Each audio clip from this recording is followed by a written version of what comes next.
as prepared as they are, as dedicated as they are, I don't believe that the odds are very little. But coming back to Morocco as a whole, here in our continent and here in Africa, they are a very footballing nation. The federation there is totally invested into their football. I mean, if you can look at the African competitions here, the CAF Champions League winner, it is a side from Morocco. The CAF Confed Cup winner is a side from Morocco. The recent CAF Women's Champions League winner is a Moroccan side.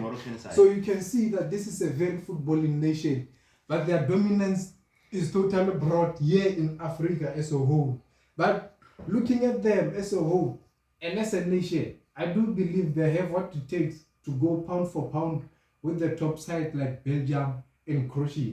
So if they can scrape points from Canada, I think if they can scrape points from Canada and maybe scrape a draw from one of Belgium and Croatia, they have a very good chance of finishing second and going all the way to the next round. And looking at that group, we have what is termed the golden generation of Belgium. And this is the last chance they have to actually show that they are the golden generation of Belgium.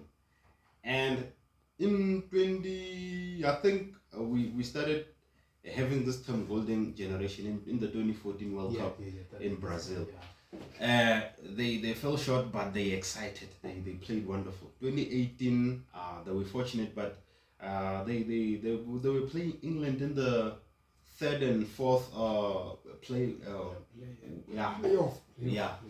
the playoffs, and then in the Euros they also fell short. So do you see that as a decline, because they've been like falling short? What do you think they must do to just get over the finishing line? Because they have a wonderful squad, wonderful coach, wonderful everything, players playing at the highest level. To a certain degree or to a certain point, I may say that they have maybe one of the best players in the world, or one of the top 3 best players in the world right now. That is Kevin De Bruyne in their side. So do you see them going all the way in this finals? If we're being realistic, and if we have to check the group which they are placed in, rather, they are coming up against a very good side in Croatia. They have the superstar from Madrid, who's also the captain there by the name of Luka Modric. He was totally exceptional in the recent World Cup outing. So those are 2 nations to look for in that group in particular. And we also have our African side in Morocco. So they do have what it takes. They can go all the way.